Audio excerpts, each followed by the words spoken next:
Hi everyone, and welcome to another video where I'm going to be looking at prompts that you can use in Bing Chat.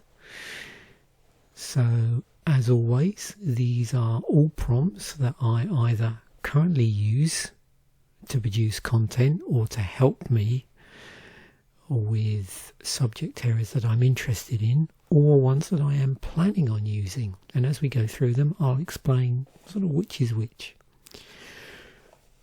So my first one, you've probably noticed that I've started to create these custom thumbnails, and they are using Bing, or I am using Bing to do that.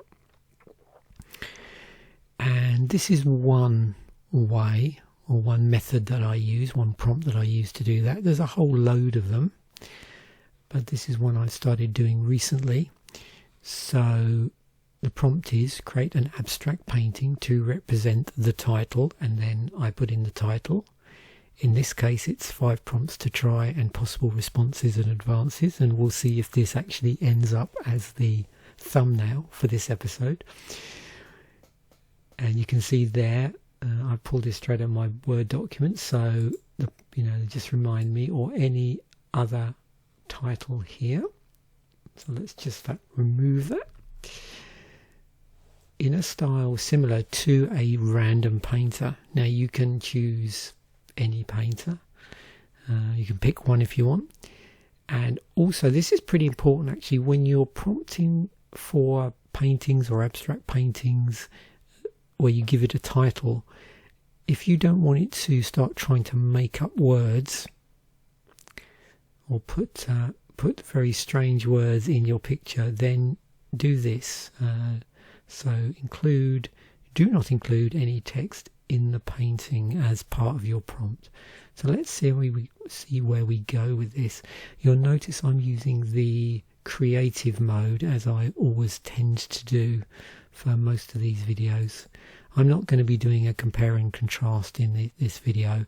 I will include all of these prompts in the description, so that if you want to do that and you have access to Bing Chat, then yeah, knock yourself out.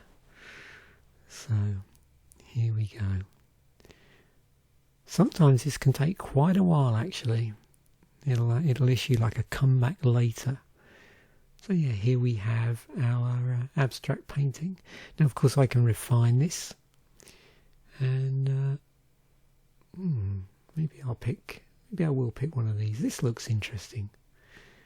So yeah, if you're going to do that, you can just click on it and then save it locally. So the second one, and this is one that's a sort of variation on things I've been playing around with. So you probably notice I'm using Bing a lot to try and identify core concepts within certain learning domains. And something I worked in many years ago, I say many years ago, well it is now, it would have been in the, I suppose, late 90s, early 2000s, was decision support systems. So these were the rules-based AI from back then. And I was curious about it, is what might come up if I ask it, when learning about DSS or decision support systems. Obviously be careful if you're using acronyms or abbreviations. What are the 5 most important concepts I should seek to understand? So this is useful when you're starting out. Also useful if you're sort of designing training materials as well. So let's see what we get for that. Now, of course, I could also say, show this as a bulleted list, or explain this in, explain this a paragraph for each. So we'll just see what it goes with. And here you can see it's doing it in bulleted points. Foundations, functionality, interfaces, implementation, and finally evaluation and impact. Seems reasonable. Obviously I would go through and check all of these, I suppose, but as a learner, these are now, was it known unknowns, I suppose. Oh look, yeah, this is the other thing. Of course, you often get ads now, and sometimes you'll get pictures. If we do this, we can choose to copy it, we can share, we can give our like or dislike. Also keep your eyes open. You might start to notice additional features appearing. I noticed the other day down here, it's gone now actually, I was getting a list of all of the previous searches I'd done. So that's something new they're introducing, or they have introduced. And you can see, usual thing here. I've got to the point where I don't always explain this in every episode, but if you've got the links, you can see it's referencing decision support systems in Wikipedia, and as I pointed out, I can copy that as well. And I can, of course, drill down further through these. Next one, this is something I've started to get interested in, is there's a saying from back in my days of studying quality control that I read in a book once, and it stuck with me, and it was something along the lines of fools learn by their own mistakes and wise people by the mistakes of others. And so I thought about that the other day and thought, one useful prompt is to pick a subject area and ask it to list and explain 5 common mistakes that are often made. And this is obviously very useful as a beginner, so you don't make the mistakes of others, and also possibly you don't reinvent the wheel. Where I've just got new subject, I'm using this very generically. I could put anything in here. So I could put, list and explain 5 common mistakes that are made when building a deck for the first time, or anything like that. So let's have a look and see the common mistakes when learning a new subject for the first time. And as I've said, you can make this as generic or as granular or specific as you like. Comparing yourself to others. That's good advice. Having unrealistic expectations. Giving up too fast. Memorizing instead of understanding. That's good. And doing it alone.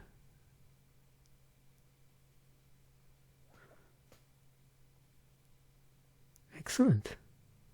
So let's see what it comes up with suggested responses. I'm always interested in these helpful tips. So there's always a thank you one. Doesn't hurt to be polite with these, as I've said in the past. What are some good resources for learning new subjects, and how do you learn new subjects? On the subject of this, actually, sometime in the future, I'm thinking about doing an episode on 5 broad prompting concepts which deal with this thing of putting the prompting or the chat into a good mood, or putting it into a certain mind space. But I'm waiting before I do that just to see when the most recent tweaks that they're proposing doing to Bing might be implemented. But it's on the cards. So next we move on to, tables. So tables seem to be much better implemented now, so I thought I'd give this a go. And again, this is something I've become very interested in. I'm working on a possible music episode. I've noticed that my music episodes aren't that popular out of my videos, but there's something I'm playing around with at the moment, which is going through various years and comparing and contrasting the mainstream with the antithesis of that, and this is where this comes from. So I'm asking it to, can you create a table of the 5 most popular mainstream albums of 2008? So you can put a year in there, or as I've done before, just ask it to pick a random year. And for each of the albums, suggest an album that is the antithesis of that album from the same year, rather than just the antithesis of the album, but from the same year, and explain your reasons for choosing. The other reason why I wanted to do an episode on this is I'm always curious, and this has come up on numerous times, about what I missed in a certain year in terms of what musical rabbit holes I didn't go down. So we should get a handy table. I've run this one a few times now and tweaked it a few times. Sometimes it is good to sort of almost double down on a term. So you can hear I've doubled down and said popular mainstream. And you can compare and contrast, like, differences you get in not doubling down on a term. So you can see here's what I consider to be our mainstream albums that are popular, and here's our antithesis of that, and then the rationale.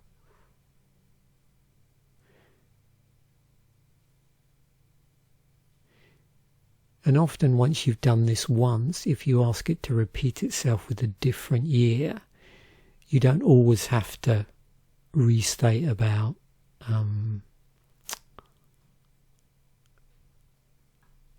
the reason. So I can actually do that here. So if I say, can you, apart from just drilling down with other things, can you do the same for, what should we do, 1979? Why not? I know it's rather predictable of me to do 1979, but what the hell. Oh, there's some ads again. Not seeing, sometimes we'll see pictures. I've done this once and got pictures of albums, I think.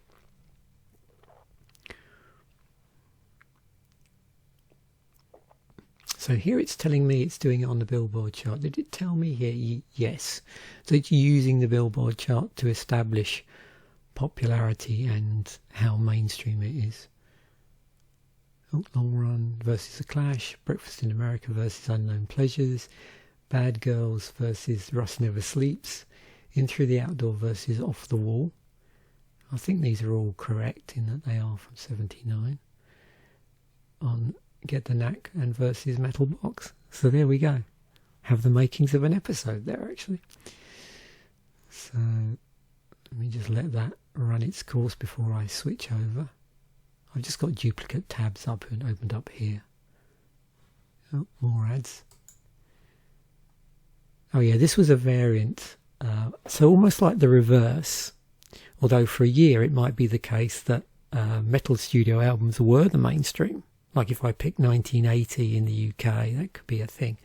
But I was curious if you flip it over and take a genre that could be considered to be the antithesis of the mainstream and do the reverse. So can you create a table of 5 random popular metal studio albums, so these are random, of 2008, and for each of the albums suggest an album in a different genre that is the antithesis of that album from the same year, and explain your reasons for choosing.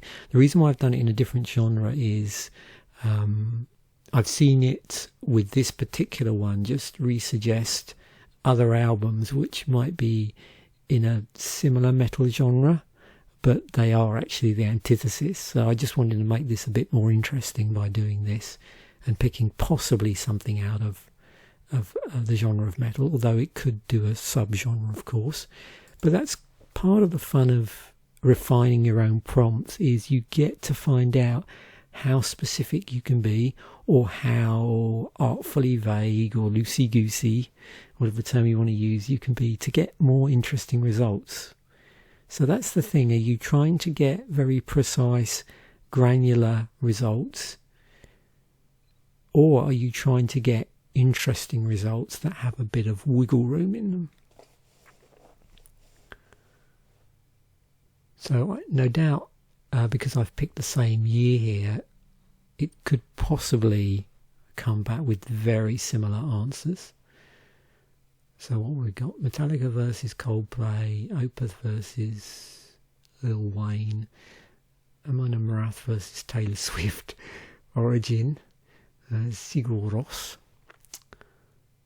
and Cynic, Miley Cyrus. So there we go.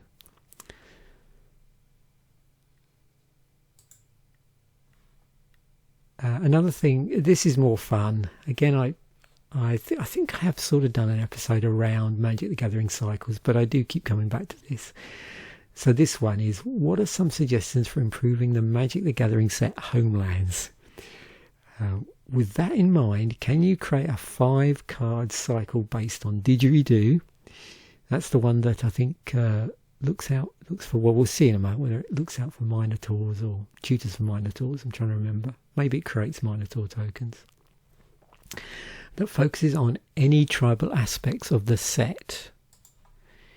Now, I hadn't thought of that before in terms of what it might suggest was wrong with homelands. But when I've run this numerous times, it has said that it felt that the tribal aspect in homelands wasn't as well executed as it could have been. There's things that they could have run with that they didn't. And okay, this is the first time I've seen it try and create keywords or mechanics, although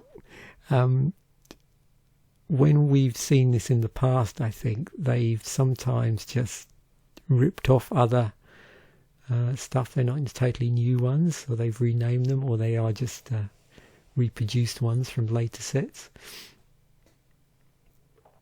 or they've just borrowed from a card's name, like Reclaim.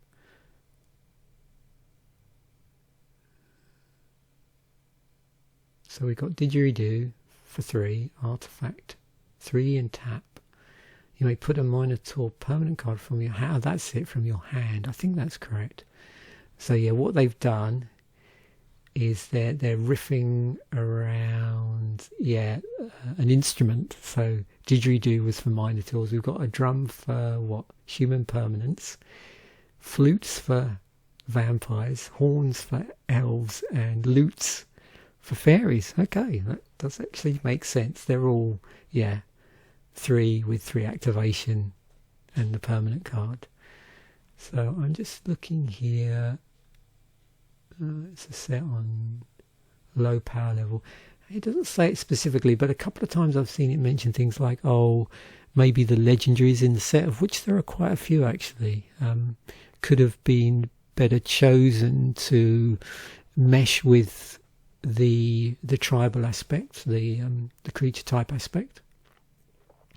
And the other thing, just saying generally, it felt that certain tribal aspects weren't leveraged as well as they could have been.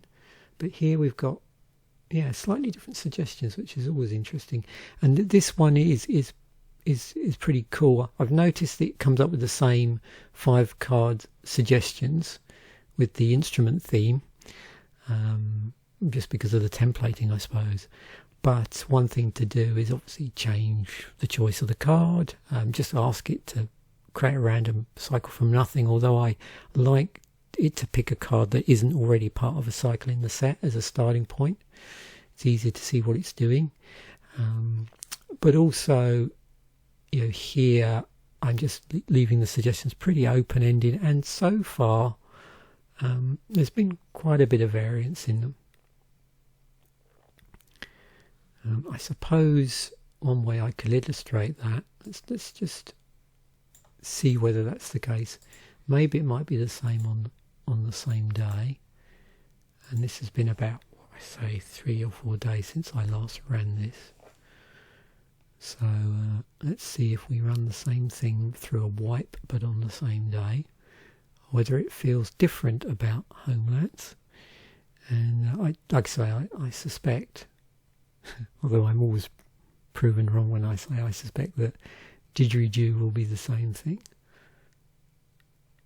Oh, there we go. It's even got, what's that? Photo was.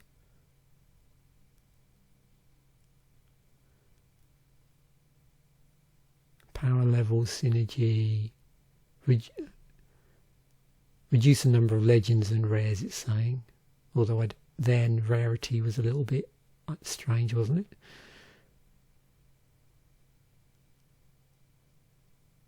Oh yeah, it looks Oh, it's just said didgeridoo, dulcimer, flute, horn, and lute. Okay, so that's probably more in keeping with the naming there, rather than putting the of on the other ones. Okay.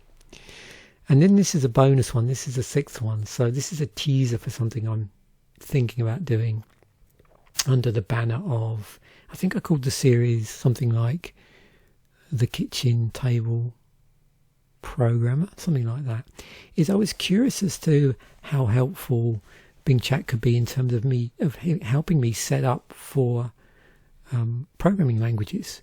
This is something, on and off over the years, I've had a lot of trouble with. Often some of the ways of doing it on sites are obviously very well documented, and you follow them through, they work first time.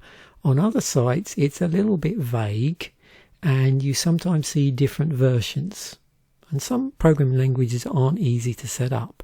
So I thought to myself, what if I got Bing to act as a co-pilot for setting up an environment? So this is one thing I thought of doing. Can you walk me through step by step how to set up the Boss programming language in Windows 11? I picked a fairly recent programming language, and I thought I'd give that a go. So I'm hoping to do an episode within the next week or so where I literally do this in real time, and actually follow the instructions through without any preparation. So obviously I'm going to see what sort of instructions there are, but I'm not going to test this out on a machine before I do it.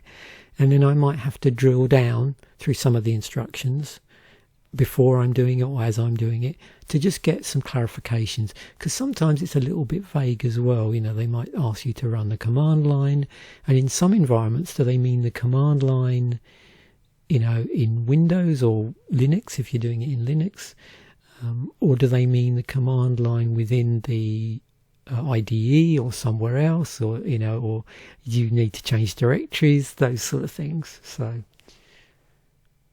this is quite involved. Most of the time I've seen this, it's like five things. Okay, so make sure. So again, this is where I might want to ask it. Well, how do you do this? What's the LTS version of Node.js? How do you install Node.js? So install TypeScript with the command. So there it's assuming, I think, you've also installed something called npm. So I can see if I was to use this in anger, I might need to say to it, can you explain step 1 a little better? So, can you explain step 1 in more detail? Because, possibly I don't have Node.js installed.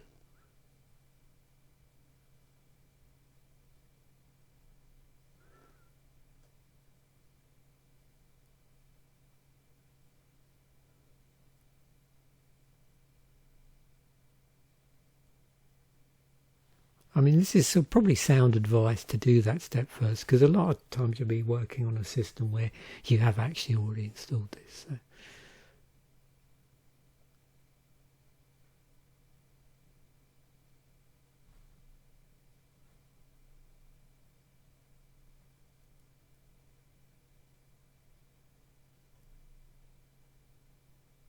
Yeah, there you go.